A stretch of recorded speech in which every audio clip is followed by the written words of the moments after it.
Good morning, everyone. I want to welcome you to Less Equals More presentation. Before we get started, I want to give you some information about Miss Austin by reading her bio. Shelby Austin is a native Washingtonian currently residing in Prince George's County, Maryland. Her life has always revolved around service and supporting others to improve quality of life at home. For over 20 years, her commitment to service was evident in her work as a property manager and facilities manager with an emphasis on senior living. She excelled in these environments through the process of strong communication skills, customer-focused objectives, and creating effective teams.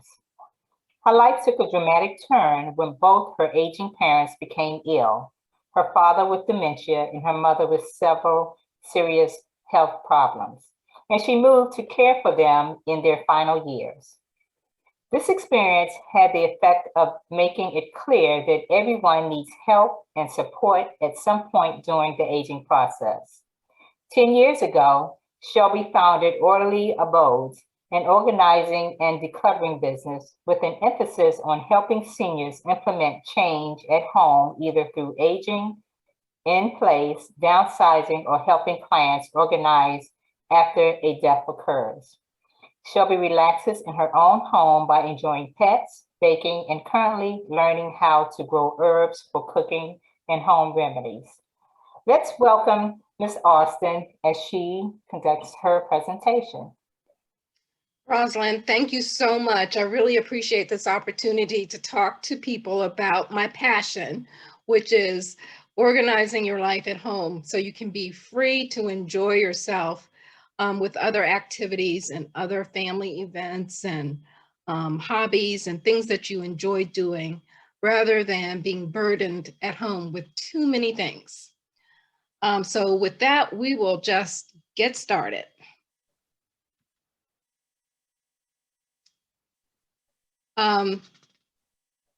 Basically, if you don't have a lot of things in your home and you simplify your life, you're able to make maintaining the home a lot easier and more time efficient. And just as an example, if you have 25 plants now because you enjoy plants, you could reduce the number of those plants down to say 5 or 6, because when you have plants, they all need to be watered, they all need to be dusted, they all need to be fed. And so that does take up a lot of time. There are other ways you can think about reducing the number of things in your home, but that's going to be specific to you. So I invite you to think about that as we go through this presentation, and then take a look once you're done with the presentation, and you can decide for yourself what might be handy in your home. So let's just take a look at what we're going to talk about today. We're going to talk a little bit about why most of us have too much stuff.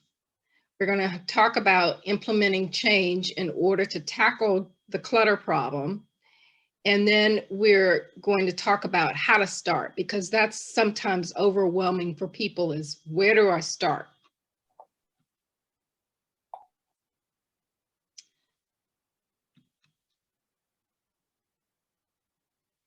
So the first thing is we're all bombarded with advertising and consumerism.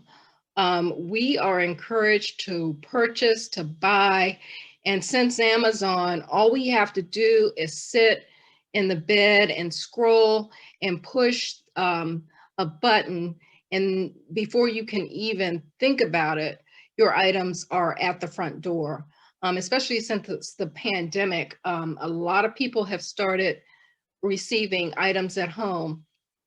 And because we haven't been able to go out, I find that a lot of my clients have been purchasing even more because they use shopping as entertainment.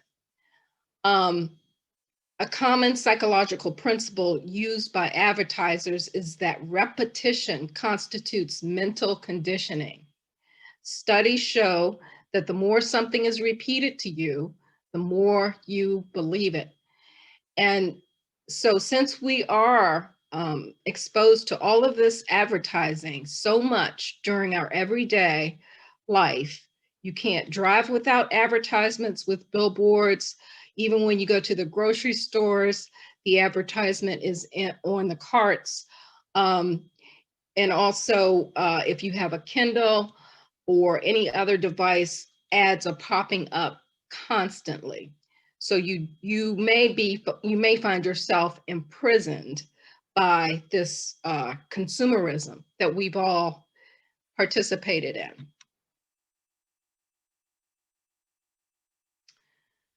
Constant images of happy, smiling, healthy people with viable products both insist on a materialistic existence and promotes the idea that if you want fulfillment, you need to buy things.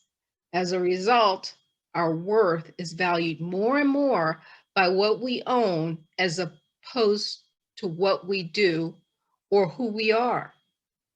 This comes from the dogma of advertising and consumerism. And you shop, therefore you are. I shop, therefore I am. So other reasons that you may have accumulated too many things. Your time is very limited. You may be overscheduled, and you have then purchased things, convenience items, just because you really just don't have time to deal with everyday life. Grief or depression will cause you to have too many things in the home. If you have physical health issues, it is very difficult to maintain a home when you have physical issues, because obviously maintaining a home takes a lot of flexibility, stamina, and health in order to just do the day-to-day, putting the trash out, keeping things tidy and neat. And you may not be able to get rid of things that you need to let go of just because you don't have the physical stamina to do so. Attention deficit disorder is another reason. You may not be able to focus on getting rid of things and decluttering. Hoarding is another issue that's very prevalent in our society. There may be about 5% of our population suffering with hoarding. And hoarding is not just, a problem that somebody has that can be fixed if they just get rid of their stuff. Hoarding is a diagnosable illness in the DSM, the reference guide that doctors use in order to diagnose health problems. So it's a real issue, and it's a separate topic that needs to be handled properly. There is a poverty consciousness involved with keeping too many things. When you feel like you may not get another opportunity to buy things, you keep too many things. Low self-worth may be a reason why you're keeping things. And this has to do with the whole image issue, that you have to have just the right outfit, you have to have just the right car, and just the right items that are on trend right now. If you need those things in order to feel okay, it's an indication of low self-worth. Your resistance to change may be keeping you from decluttering your house and organizing. Shopping is your hobby or it's your entertainment. You keep bringing things in the home and not getting rid of things, then it's going to be a problem. Also, in these days and times, a lot of older people, and I work almost exclusively with seniors, they are storing items that belong to other people. They're storing items that their kids haven't taken from the home, even though they may have moved years ago. They may have had death in the family, and they have taken their parents' things or distant relatives' items into their home. And so they're storing rather than letting them go. So let's talk a little bit about time and decluttering your schedule. Because when you have too much to do, you don't have time to maintain your house. And this is just an issue that I've come across in day-to-day life. Things just take longer than we think they're going to take. We schedule ourselves down to the minute, and we hardly have a moment to breathe. Invariably, if we're trying to get to an appointment on time, we run into traffic problems. And this area, the DC area, Washington, DC area, is notorious for traffic and traffic jams. So if your GPS tells you that it may take you 30 minutes to get someplace, by the time it's time for you to go and you actually need to get where you're going, it may be 45 minutes or an hour to get where you're going.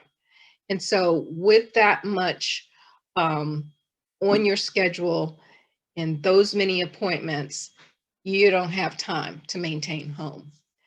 But I would just ask you to consider who you're spending your time with.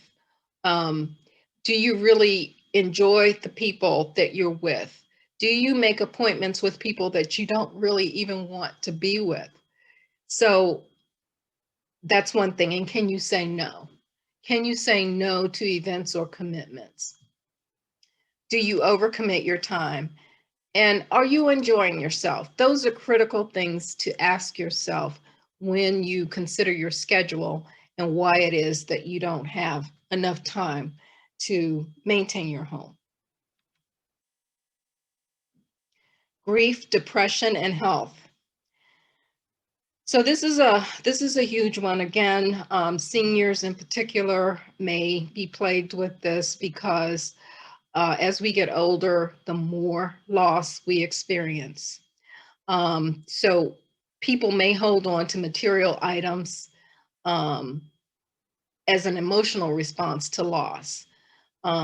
This belonged to Dad, and so I can't let it go because I remember he used to go fishing every Saturday. And so therefore, I'm going to store all of his fishing equipment, even though I don't fish. Depression can manifest in many ways, including physical pain and lethargy. And if you are depressed, maybe grieving, you're in physical pain and you're tired, you're not going to feel like maintaining your home. And again, health challenges. Those are an indication that you'll need assistance with putting your house in order.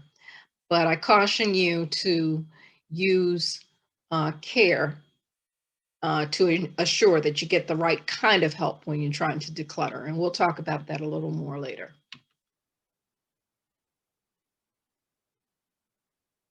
So attention deficit disorder. A lot of us know that children are routinely diagnosed with attention deficit disorder, but a lot of times adults who have never been diagnosed have trouble with attention deficit disorder.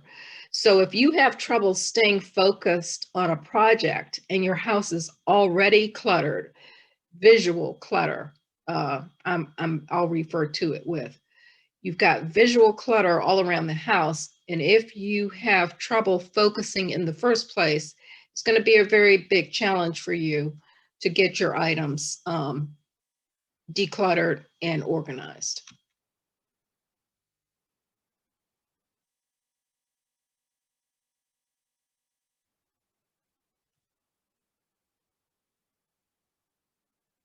And I will say that some of the signs that you might have attention deficit disorder are that you have trouble staying focused and completing projects.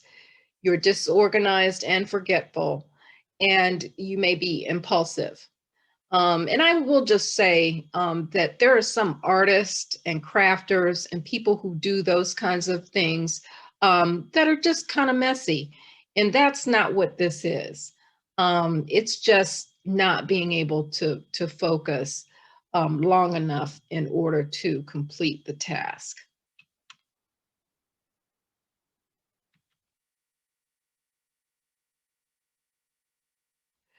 So a lot of people want to feel like that they may be a hoarder.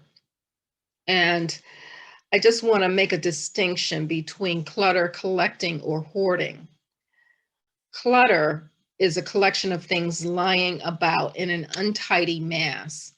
And so again, the artist or the crafter, may have some clutter related to their ongoing projects. Collecting, these are possessions that are displayed and well maintained. People are happy to show off their collection. They have a feeling of pride about the collection, and these items inspire joy. Hoarders sometimes like to refer to themselves as collectors, but hoarding is not collecting. Hoarding is when possessions are scattered. Sometimes they are piled high, close to the ceiling. There's no pathway. You have to walk on top of things in order to get through the home. They may be embarrassed to have others come to the home and view their items. They continue to acquire items, even if it results in a lack of functional living space. So there are some differences there, and it's important to know those differences if you are, if a friend or a family member or someone that you know has a problem with clutter. It's important that you be able to distinguish whether it's just clutter or they're collecting items or whether it's hoarding, because if it is hoarding, they're going to need some professional help. So another reason why people collect a number of items is because they have a sense of lack. And this is defined as a poverty consciousness. It's a set of attitudes, beliefs, feelings, and values associated with material lack or fear of material lack. Poverty consciousness equals a belief in limitation and almost always includes fear that you're not going to have enough. Poverty consciousness is not directly related to the amount of money you have, because people who have a lot of money can have this as well. Rather, it's your relationship to money or to material possessions. So, in indications that you may be afflicted with a poverty consciousness includes the following. You worry incessantly about money. You receive unexpected money, something that comes up and you spend the money. You're back to your money set point. And basically what this means is that if you have a lower income and you receive some money, and instead of saving the money, you spend the money, even though it's not an emergency. You spend the money anyway. And maybe you've heard about the people who win the lottery, and they win all these millions of dollars, and a few years later, they don't have any money again. Well, that's what this is that there is a subconscious money set point. And so people will keep going back to that same set point, regardless of the amount of money that they have. You may make statements like, I'm always broke, I can't afford that, or someone is always asking me for money. It's another indication that you're always worried or thinking about money. You take things home with you that you don't need just because it's free. So if you go to some kind of conference and they're giving away free items, I don't think, some of us may need a pen or two, but most of us don't need another pen. But we take it home anyway. And those are the kinds of things that I'm talking about. You stockpile items such as toilet paper and paper towels for fear of running out. I can't tell you how many homes I've been in that have way too many items. There are things stacked up and organized everywhere, but they've got, 50, 60 rolls of paper towels and uncountable numbers of rolls of toilet paper. That's an indication to me that they are fearful that they're not going to have these items when they need them.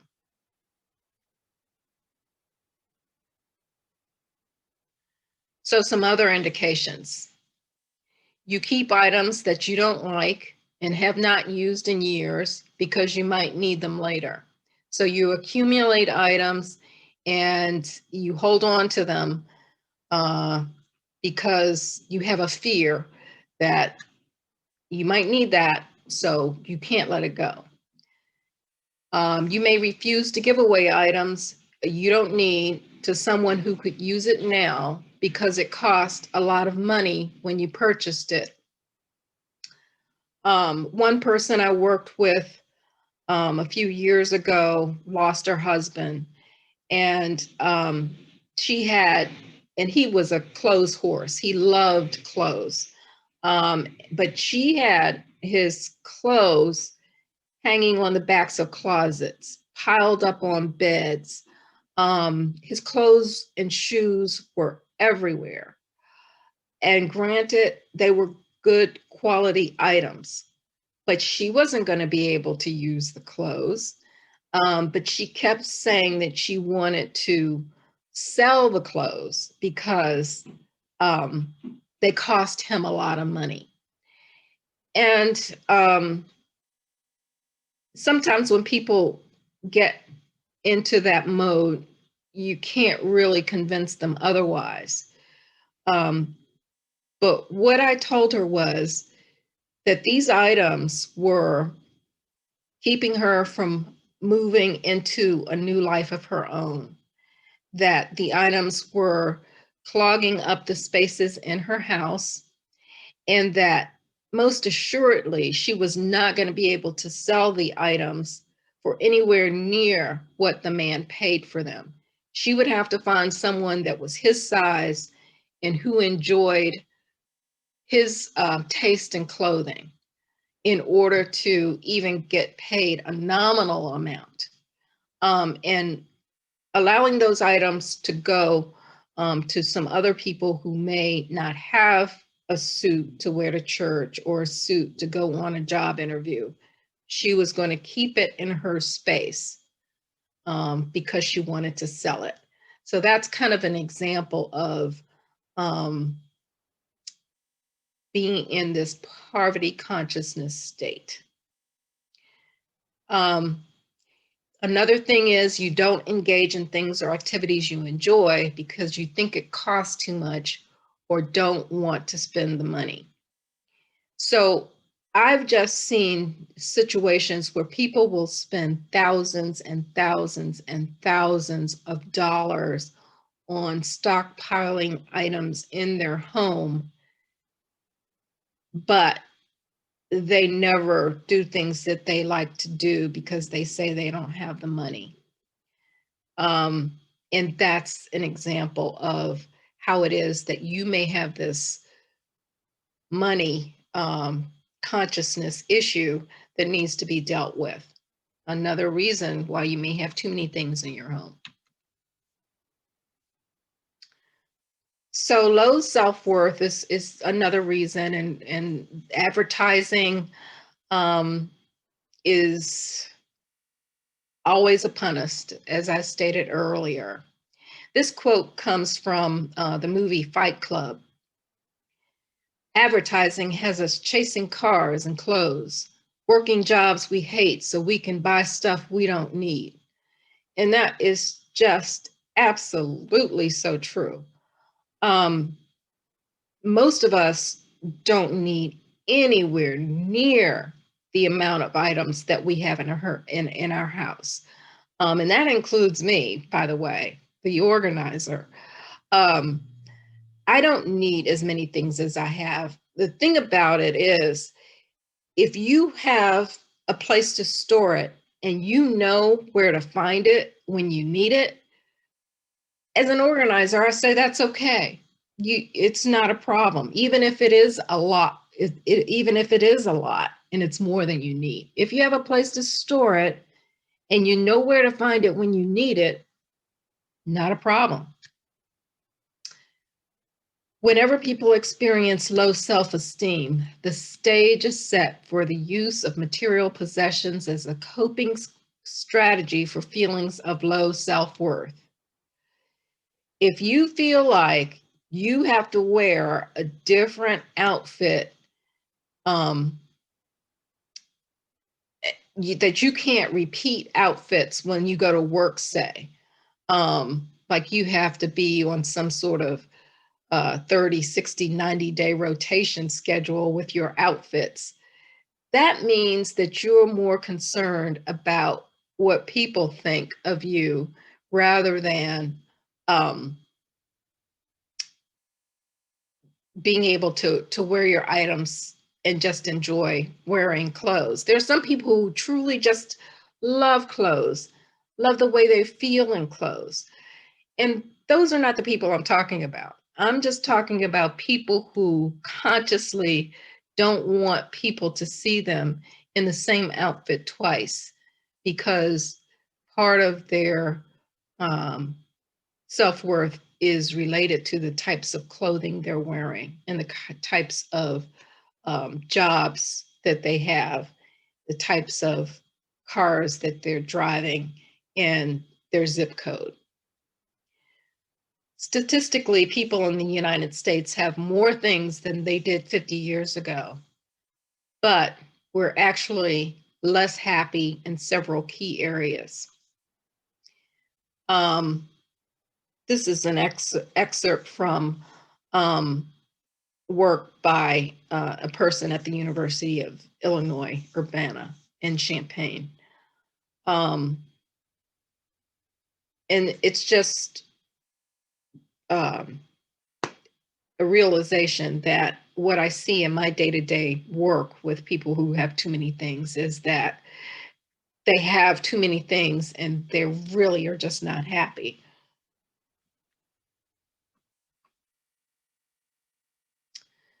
So in order to conquer the clutter and to maybe reorganize the way you're living life at home, it probably requires a paradigm shift. And a paradigm shift is a fundamental change in approach or underlying assumptions. That means that you're going to have a complete makeover of how you're living life at home.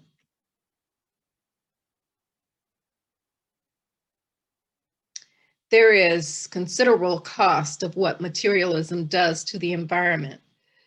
We don't yet know what final toll that could take in terms of quality of life and overall happiness. What many people don't understand is that if we want to save the environment, then at some level we have to buy and consume less. We don't need to buy so much bottled water, for example. Studies have shown it's usually not any purer than city tap water, which doesn't leave mountains of plastic bottles strewn across the nation's landfills. It also wastes energy and resources to make those plastic bottles and the many other unnecessary things that both youth and adults alike believe they need in order to enjoy life and feel good about themselves. This is from the Neurohacking Association. And I'd like to say something about dollar stores. I really think that there's just such a big problem with people who like to shop and who go to the dollar store in order to feed this need to shop. The dollars, I mean, I just don't understand how the dollar store can provide items that cost so little, because I think about how they have to purchase the raw materials to make products. They then have to manufacture the products. They have to package and ship the products. How in the world can a container of toothpaste cost $1 in this day and age unless there are people involved who aren't getting paid what they should be getting paid, and unless there's some other situation going on that just isn't right for people or the environment. So I just caution people to stay out of the dollar store. And don't get me wrong, there are some people who absolutely rely on the dollar store in order to buy items they need for family. Because if they're making $15 an hour and they've got a kid, they have to have a tube of toothpaste for $1. That I understand that, but there are some people who can afford to buy toothpaste in a regular way who will go to the dollar store just because it costs $1 and it also feeds their need to shop. And they figure if it costs this little, then, you know, what's the harm? But there is harm if you've already got 20 tubes of toothpaste at your house and you're buying another one.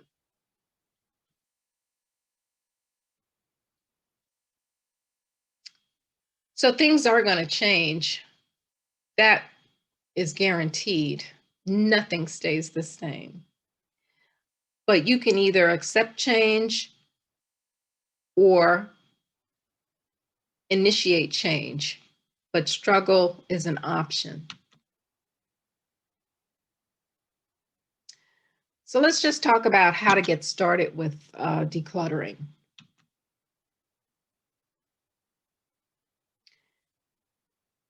So the way that I recommend people start to declutter is to assess, envision, and then act. So in order to assess the status of your home, I recommend that you start from the outside and take a look at your house as if you've never seen it before. It may be difficult, but I think if you take that position and it's your intention to take a look at it as if you've never seen it before, you'll be quite successful. But take a look and see what you see. See what you hear, see what you smell, engage your senses. And then you may want to even write down what your sense is from the inside to the outside, from top to bottom. What is going on in your house?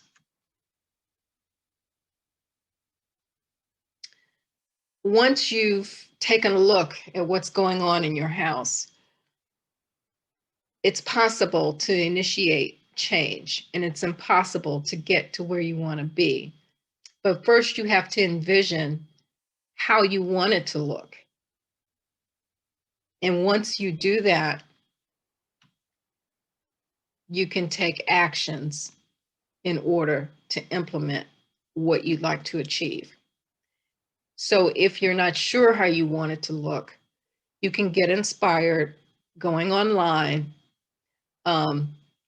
and taking a look at videos on organizing. There are just so many resources out there to get ideas. Pinterest, YouTube, a lot of different sites Instagram have wonderful pictures and videos of organizing, how to, and before and after opportunities.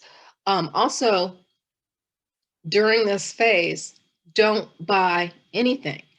And I say that emphatically. Most likely, you will already have what you need in order to implement organizing at your home. And the reason I say this is because you're not going to know what you need to organize until you know how much you have and how much of an item you have and where you intend to store it. So once those two questions are answered, you may need a container or two. You may need a shelf, but it's a lot easier to put those things in place once you've already sorted out your items and you know what you're going to keep.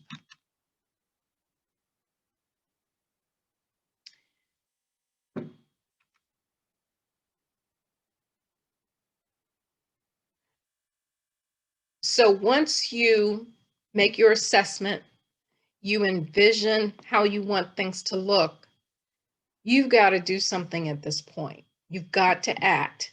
Information without action is worthless. It's not going to get you anywhere.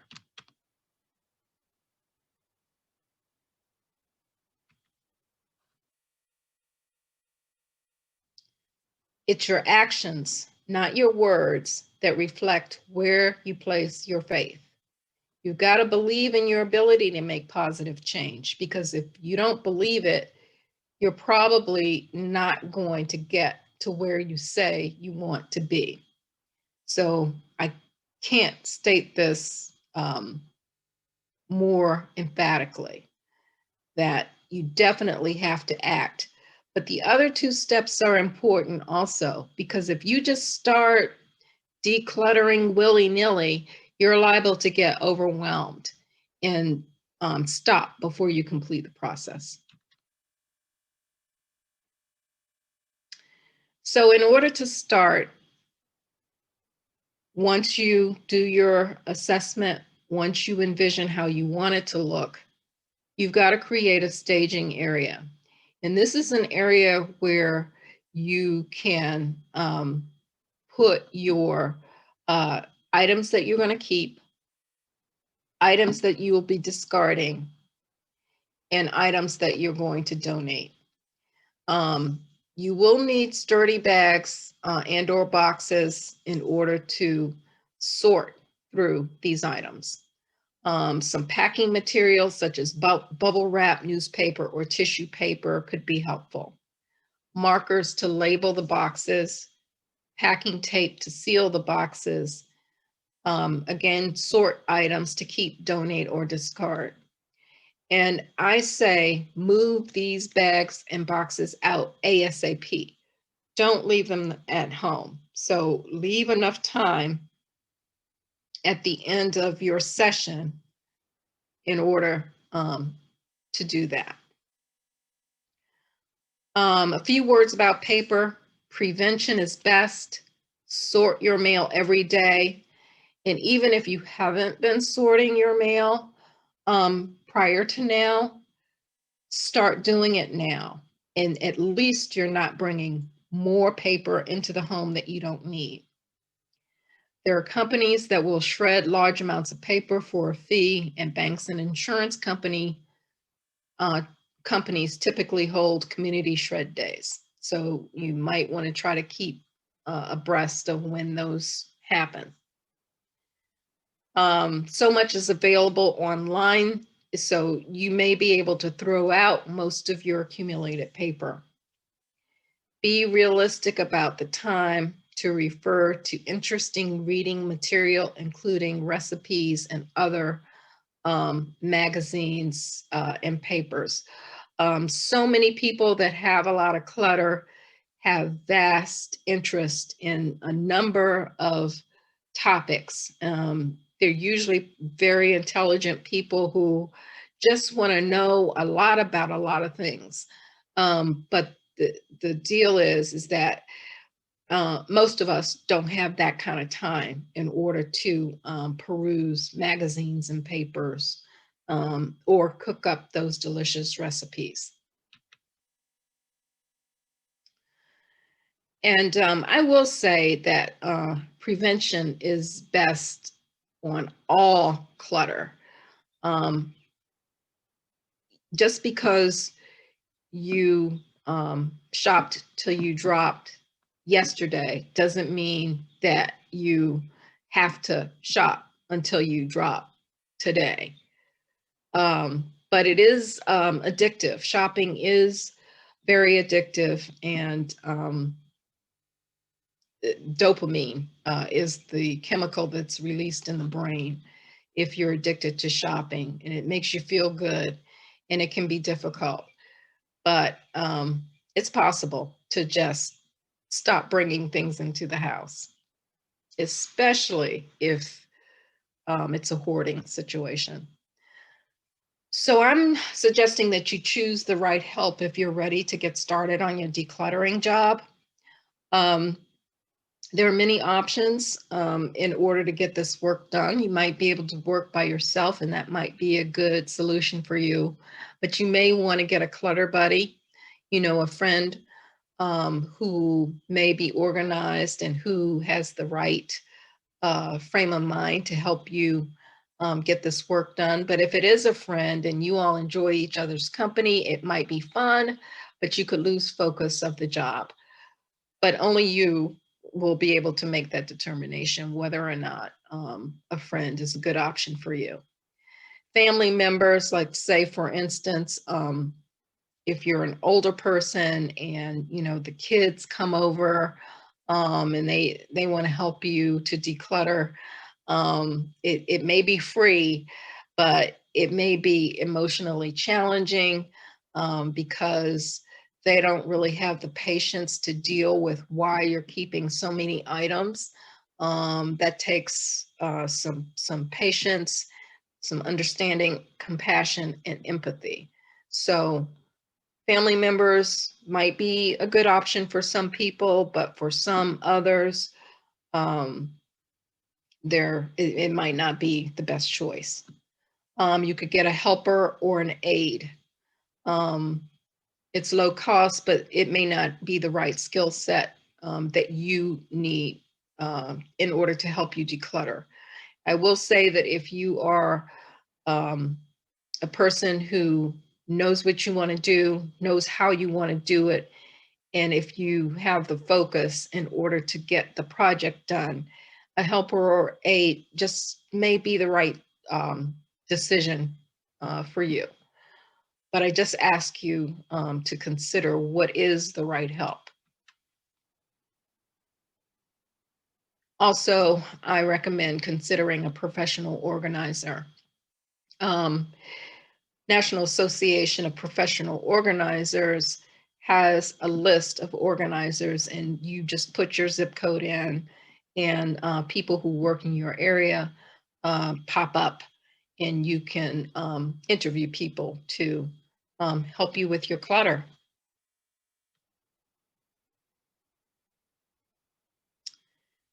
So if there are questions, you can contact me, Shelby at orderlyabodes.org, or give me a call. I'm happy to answer questions. It's just been a joy and a pleasure, and I really, really appreciate your time listening to me talk about my favorite topic. I wish you peace in your heart, peace in your home, and peace in the world. And I thank you so much for listening to me today. What a great presentation. Thank you, Ms. Austin, for sharing your tips about reducing clutter. Again, do we have any questions? And so the presentation was wonderful, and I really, really appreciate the information that you shared with us. And so I have a question about books. I'm a book lover, and I guess maybe probably a book hoarder. And so my question would be, so in trying to get rid of books, how do you know how to do that, or what can you give a suggestion as to what to do? I have even checked with our neighborhood library of donating, but the library does not, well, the library in my area said they don't take them because they don't have the space to accommodate the books. What could you suggest as far as books that are in perfectly good order, condition? And I know that I'm not gonna, some of them I haven't even read them and know I'm not gonna read them. I worked with one woman who had 10,000 books, a collection of African-American authors and literature. And she was, that donation went to University of Pennsylvania. So she was able to do that. They paid for packing up the books and shipping the books, and they did an exhibit right before COVID hit. So that was an unusual situation, but if you have a collection that's, you know, a specific genre, may be something that a university or another institution wants to have. But I also worked with another woman who was a book hoarder, and it wasn't a specific collection. It was just all over the place. She had a lot of interest, and she had all the topics.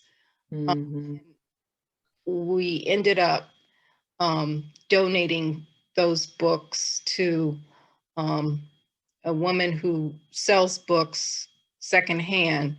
And then another woman took some books. She couldn't take them all because there were too many, but creating community libraries where she would create little mini libraries in specific and underserved communities. And so there are people out there like that. I tell you where I found her. I found her on, it's the